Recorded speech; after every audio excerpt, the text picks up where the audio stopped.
গাছের ফাঁক দিয়ে জ্যোৎস্না পড়েছে। ওপারের ডালে জটা বাবাকে আবছা দেখা যাচ্ছিল। পায়ে হাত বুলিয়ে করছে। মাথার প্রকাণ্ড জটা পুঁটুলির মতো দেখাচ্ছে। ছোট মামার চ্যালেঞ্জ শুনে কোনো জবাব দিল না। চিমটিটা খুব জোরেই হয়ে গেছে তাহলে। বললুম, আমার খুব ঘুম পাচ্ছে, চলুন ছোট মামা। ছোট মামা বীর দর্পে হাঁটতে থাকলেন। বললেন, তোর বুদ্ধি আছে পুটু, খুব জব্দ হয়েছে জটা বাবা। আচ্ছা ছোট মামা, জটা বাবার পা অত ঠান্ডা কেন? তা ঠান্ডা হবে না? জটা বাবাকে তুই জ্যান্ত মানুষ ভেবেছিস নাকি? চমকে উঠে বললুম, হ্যাঁ, জ্যান্ত মানুষ নয়।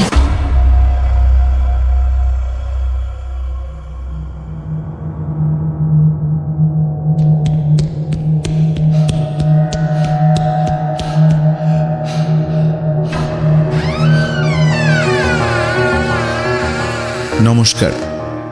কলাকানন শিল্প এবং সাংস্কৃতিক গ্রুপের ইউটিউব চ্যানেলে আপনাদের সকলকে স্বাগতম। আমরা টিম কলাকানন, আর আমাদের অন্যান্য বিভাগের মধ্যে অন্যতম এই বিভাগ কাহিনী বাহিনী। রহস্য, রোমাঞ্চ, প্রেম, কৌতুক এবং ভয়ের সাথে জুড়ে থাকুন আমাদের এই কাহিনী বাহিনী সিরিজের সাথে।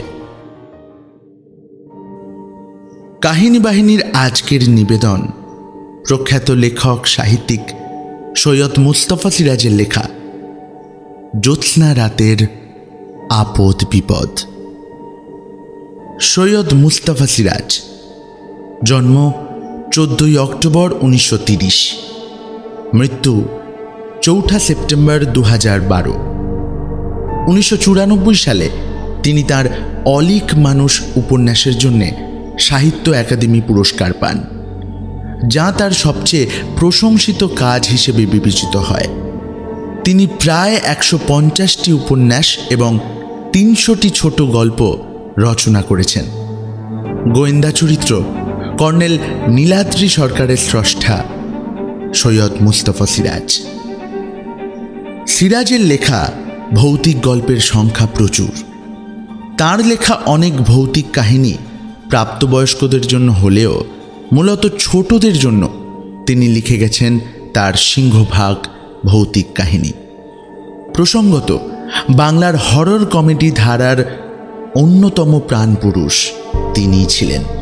আজকের গল্পটি তার লেখা ভৌতিক গল্প সমগ্র থেকে গৃহীত।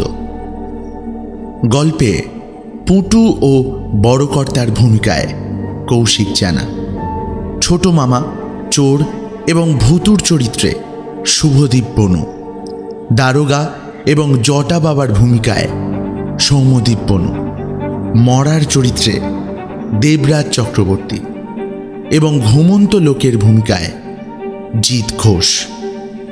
গল্পের অন্যান্য ভূমিকায় টিম কলাকাননের সদস্যবৃন্দরা। পরিচালনা এবং পোস্টার ডিজাইনে শুভদীপ বনু, সম্পাদনায় টিম কলাকানন।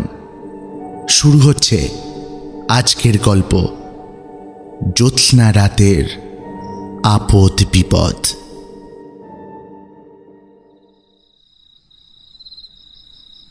ছোট মামার সঙ্গে পাশের গ্রামে যাত্রা শুনতে গিয়েছিলাম। যাত্রার আসর যখন ভাঙল তখন অনেক রাত, ফুটফুটে জ্যোৎস্না ছিল। ছোট মামা বললেন, এত রাতে আর বাস পাওয়া যাবে না, আয় বরং হাঁটা পথে শর্টকাট করি। পিচের রাস্তা থেকে ছোট মামার পিছন পিছন মাঠে নেমে বললুম, পথ কোথায় ছোট মামা? আপনি যে হাঁটা পথ বলছেন? ছোট মামা সবে গুনগুন করে কি একটা গান ধরেছিলেন। বিরক্ত হয়ে বললেন, দিলি তো মুখটা নষ্ট করে। আরে হাঁটা পথ বুঝিস নে? যেখান দিয়ে তুই হাঁটবি সেটাই হাঁটা পথ। চুপচাপ চলে আয়। নির্জন মাঠে হু হু করে বাতাস বইছে এদিক ওদিক দু একটা গাছ কালো হয়ে দাঁড়িয়ে আছে, শনশন শব্দে ডালপালা তুলছে। ছোট মামার গানের মুডটা ফিরে এসেছে। এইবার গলা ছেড়ে গান ধরেছেন। কথাগুলো বোঝা যাচ্ছে না, কিন্তু সুরটা চেনা ঠেকছিল। ছোট মামা তাহলে যাত্রার আসরে শোনা বিবেকের গানই গাইছেন। একটু পরে আমরা একটা দিঘির পাড়ে পৌঁছলাম। অনেকগুলো তাল গাছ সেখানে লম্বা হয়ে দাঁড়িয়ে আছে, পাতাগুলো অদ্ভুত শব্দে নড়ছে। হঠাৎ কে ধমক দিয়ে বলে উঠল, ছোকরা, আমার ঘুম ভাঙিয়ে দিলে। কেমন একটা খ্যান খ্যানে গলার স্বর। ছোট মামা থমকে দাঁড়িয়ে বললেন, অদ্ভুত তো, ঘর ছেড়ে দিঘির পরে ঘুমোতে এসেছে। কে হে তুমি? আবার তুমি বলা হচ্ছে? বাড়ি বেয়াদব ছোকরা দেখছি। ছোট মামা একটু ভড়কে গিয়ে বললেন, আপনি কোথায় ঘুমোচ্ছেন? তাল গাছের ডগায়। এতক্ষণে টের পেলুম সামনে একটা তাল গাছের মাথা থেকে কেউ একটা কথা বলছে। ছোট মামা হাসতে হাসতে বললেন, আরে তাল গাছের ডগা কি একটা ঘুমানোর জায়গা নাকি? ঘুম পেলে বাড়ি গিয়ে ঘুমোন। আরে এটাই তো আমার বাড়ি। তার মানে? মানে আবার কি? যাও যাও যাও, বিরক্ত করো না। বিকট একটা হাই তোলার শব্দ শোনা গেল। আমার বড্ড ঘুম পাচ্ছে। আমি অবাক হয়ে দাঁড়িয়ে আছি। ছোট মামা গোঁ ধরে বললেন, এর একটা এসপার ওসপার না করে যাব না। তাল গাছের ডগায় কেউ ঘুমোতে আসে বলে তো শুনিনি। গাছের তলায় অবশ্য অনেক মানুষকে ঘুমোতে দেখেছি।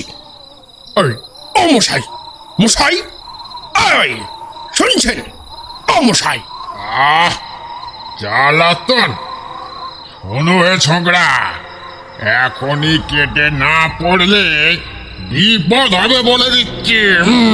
ছোট মামার হাত ধরে টেনে বললুম, আমার বড্ড ভয় করছে, চলুন ছোট মামা। ছোট মামা রেগে গিয়ে বললেন, আহ, তুই বড্ড ভীতু ছেলে দেখছি। ব্যাপারটা তোর গোলমেলে বলে মনে হচ্ছে না। তাল গাছের ডগায় কেউ ঘুমোতে আসে।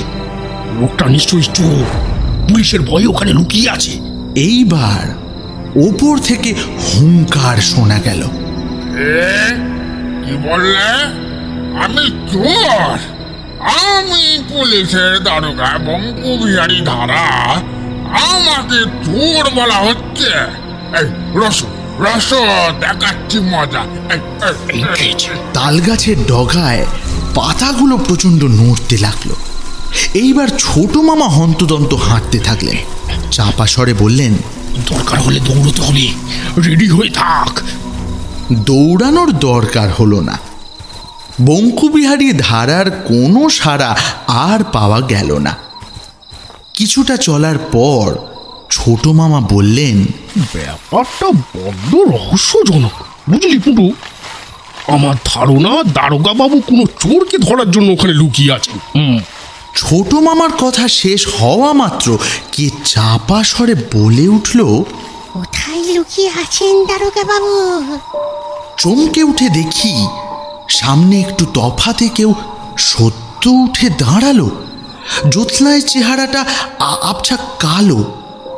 ছোট মামা থমকে দাঁড়িয়ে বললেন, কে? আগে আমি। আমি? আমি মানে কি? তোর নাম কি? আরে নাম শুনে কি হবে? দারোগা বাবু কোথায় লুকিয়ে আছেন তাই বলুন। ছোট মামা কিছু বলার আগেই আমি বলে দিলুম, দিঘির পাড়ে একটা তাল গাছের ডগায়। অমনি ছায়া কালো লোকটা বলে উঠল, ওরে বাবা, আমি তো ওখানেই ঘুমোতে যাচ্ছিলাম, সর্বনাশ। বলেই সে উধাও হয়ে গেল।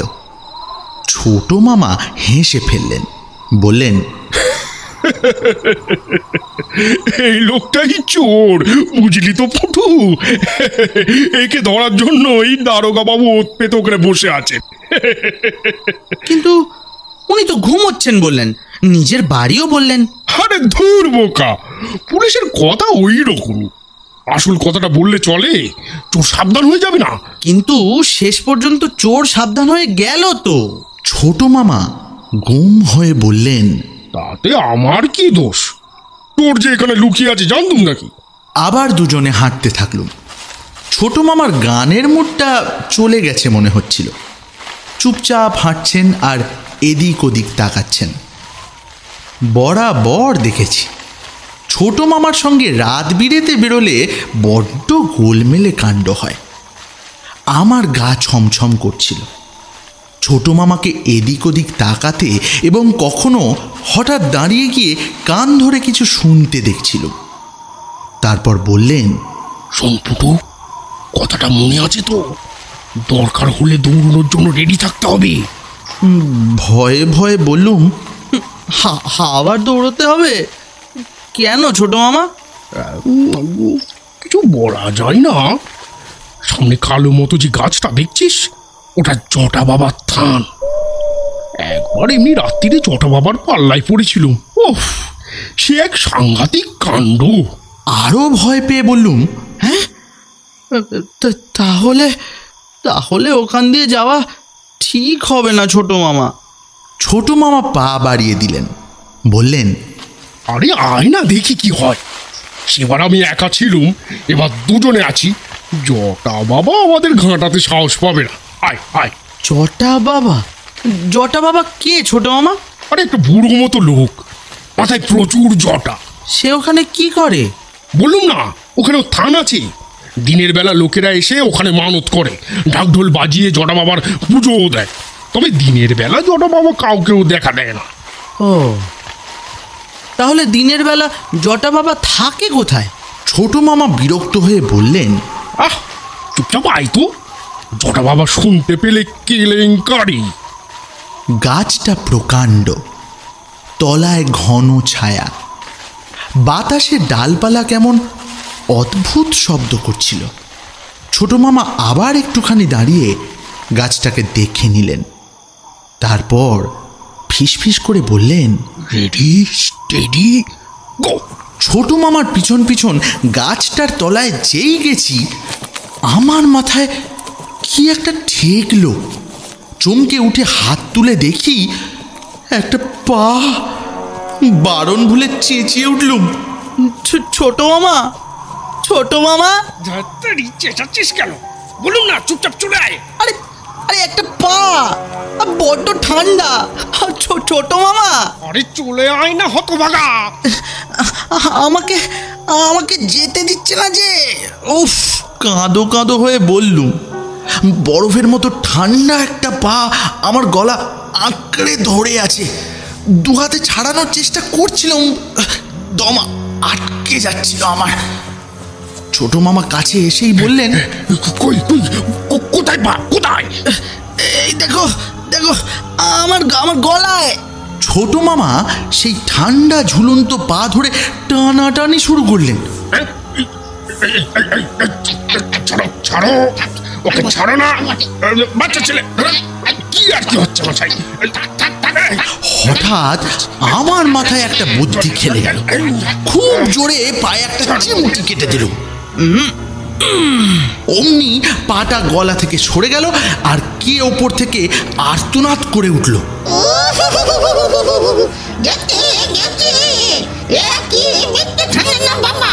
আমিও সাহস পেয়ে চেঁচিয়ে উঠলুম, ছোট মামা, টানুন টানুন, দুজনে টেনে নামাই জটা বাবাকে। ছোট মামাও ততক্ষণে সাহসী হয়ে উঠেছে। দুজনে ঠান্ডা পা ধরে টানতে থাকলো। জটা বাবা ঠ্যাং ঝুলিয়ে ডালে বসে থাকার বিপদ টের পেল এতক্ষণে। কাকুতি মিনতি করতে থাকলো, বলল,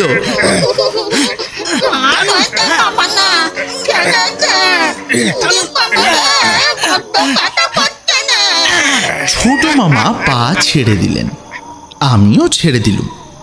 তারপর ছোট মামা চ্যালেঞ্জ জানিয়ে বললেন, কি জটা বাবা, সেবার তো আমাকে একা পেয়ে খুব ভয় দেখিয়েছিলে, এবার আর ভয় পাচ্ছি না। কই কই, নেমেছো নেমেছো, দেখি তোমার কত বুজুর্গি, নেমেছো।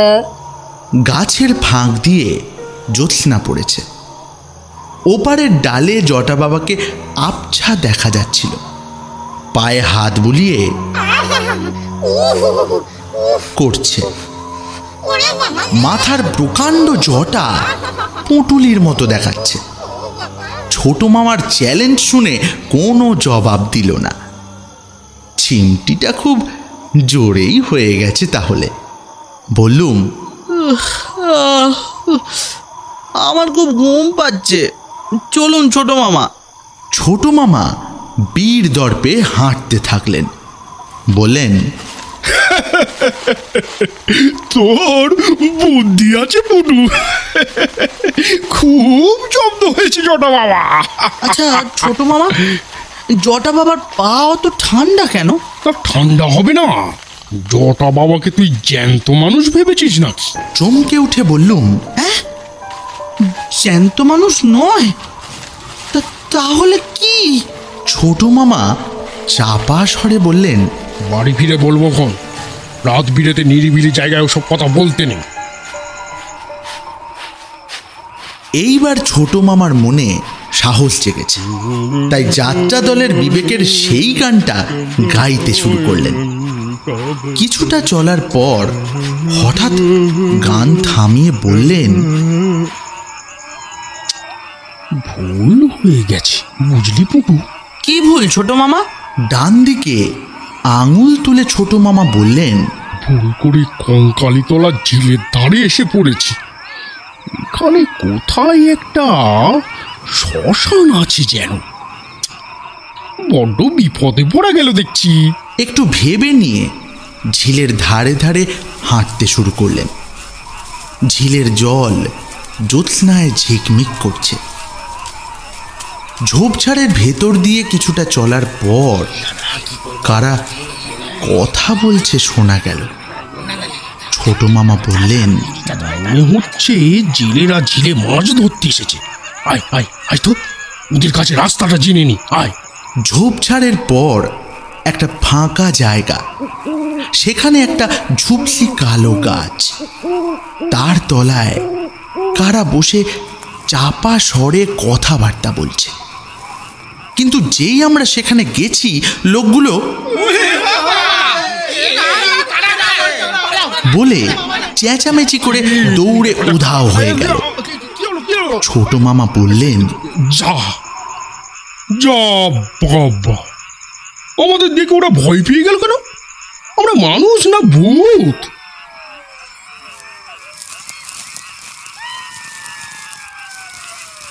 গাছটার তলায় গিয়ে দেখি কে একটা খাটিয়ায় শুয়ে আছে।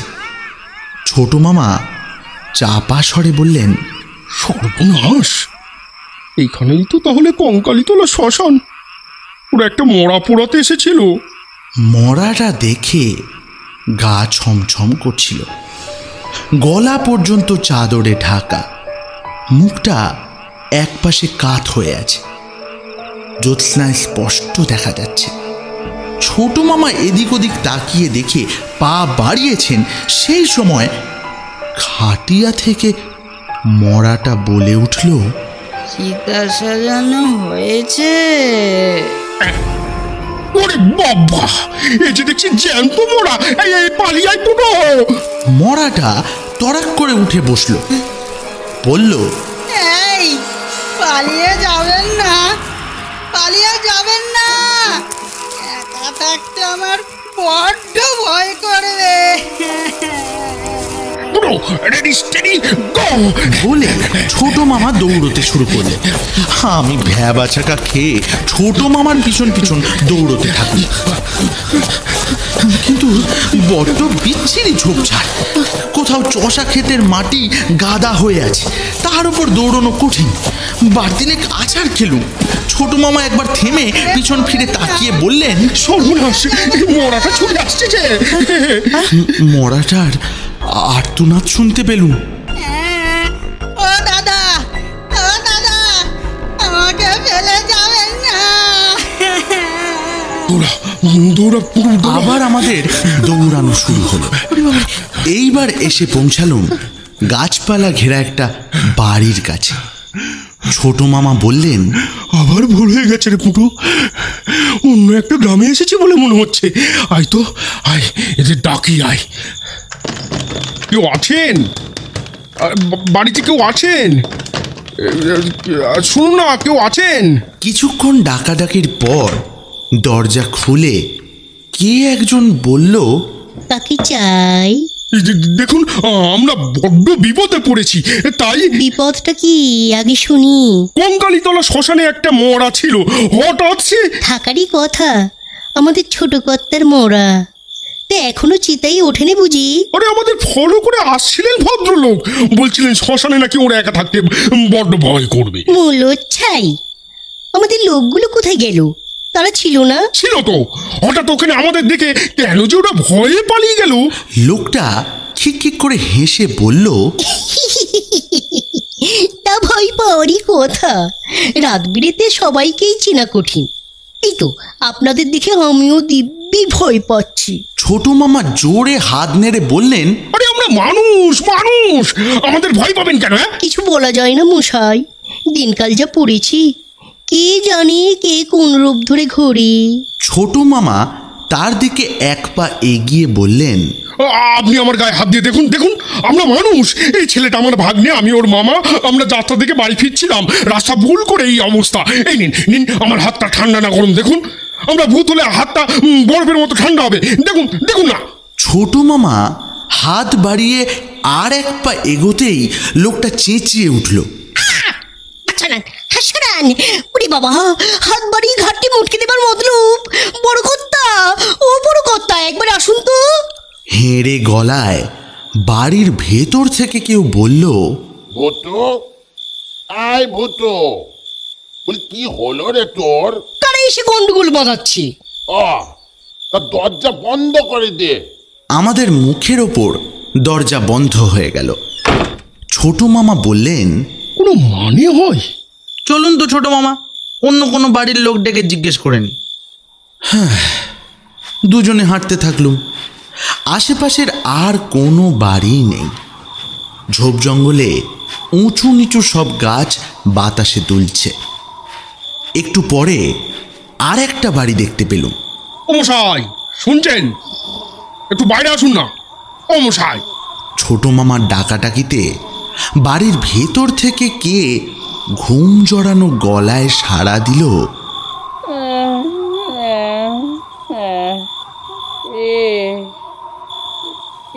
হয়েছে?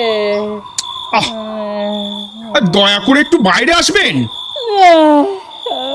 বাইরে যাওয়ার সময় নেই, আমি ঘুমোচ্ছি।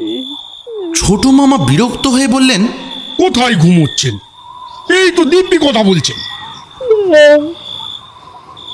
ঘুমাতে ঘুমাতে কথা বলা আমার অভ্যাস।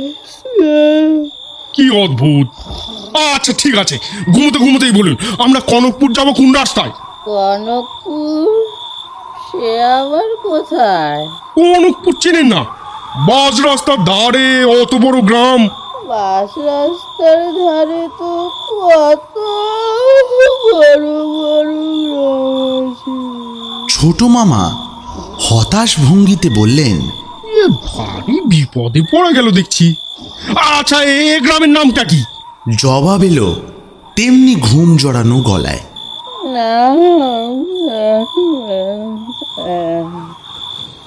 নাম একটা ছিল যেন, না ঠিক মনে পড়ছে না। ছোট মামা খাপ্পা হয়ে বললেন, হ্যাঁ, আপনি দেখছি ভারী অদ্ভুত লোক। নাম ছিল মানে কি? এইবার জোরালো নাক ডাকার শব্দ শোনা গেল। ছোট মামা খুব রেগে গেছেন। দরজায় দমাদম লাথি মারতে শুরু করলেন।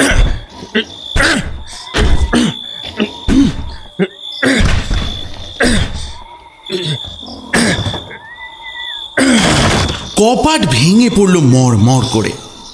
আমার ভয় করছিল ছোট মামার কাণ্ড দেখে। পাশের বাড়ির লোকেরা জেগে উঠে যদি হইচই বাঁধায়। রাত দুপুরে কারোর বাড়ির দরজা ভেঙে ঢোকা কি ঠিক হচ্ছে? কিন্তু ছোট মামা একেবারে মরিয়া। ভেতরে পা বাড়িয়েই বললেন, আই আই পুন্টু, লোকটাকে ঘুম থেকে জাগানো দরকার। ঘুমের ঘুরে মাথা মুন্ডু কি সব বলছে। ভেতরে ঢুকে অবাক হয়ে দেখলুম একটা লোক উঠোনে দাঁড়িয়ে আছে এবং তার নাক ডাকছে। দাঁড়িয়ে দাঁড়িয়ে ঘুমোতে পারে মানুষ? উঠোনে সাদা হয়ে জ্যোৎস্না পড়েছে। লোকটার নাক থেকে ঘরর ঘরর শব্দ হচ্ছে। ছোট মামা তার গায়ে ধাক্কা দিয়েই পিছিয়ে এলেন। বললুম, কি কি কি হলো ছোট মামা? ছোট মামা চাপা স্বরে বললেন, ব্যাপারটা ভালো ঠেকছে না পুটু। লোকটার গা বরফের মতো ঠান্ডা। আঁতকে উঠে বললুম, চলে আসুন ছোট মামা, চলে আসুন। পায়ে ব্যথা হয়ে গেছে রে। বরং এক কাজ করি, আয় ওই বারান্দাটাই দুজনে শুয়ে পড়ি। ভোরবেলা নিশ্চয়ই মানুষজনের দেখা পাবো, তখন জিজ্ঞেস করে নেবো।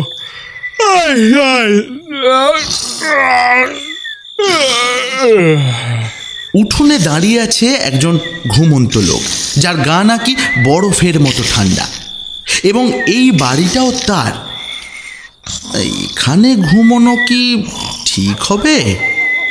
কিন্তু ছোট মামা আমার হাত ধরে টেনে নিয়ে গেলেন বারান্দায়। তারপর চিত হয়ে শুয়ে পড়লেন। আমারও ঘুম পাচ্ছিল। শুয়ে পড়লুম ছান বাঁধানো বারান্দায়। দুজনেই ক্লান্ত। তারপর কখন ঘুমিয়ে গেছি।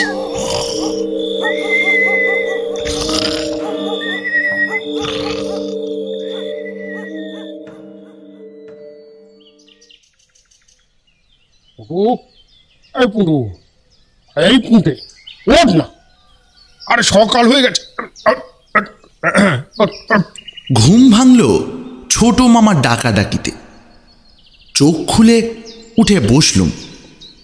তারপর খুব অবাক হয়ে গেলুম, এ কোথায় শুয়েছিলুম আমরা? ভোরের আলোয় সব স্পষ্ট দেখা যাচ্ছে। একটা বট গাছের তলায় শুকনো ন্যাড়া মাটিতে মামা ভাগ্নে ঘুমিয়ে গেছি।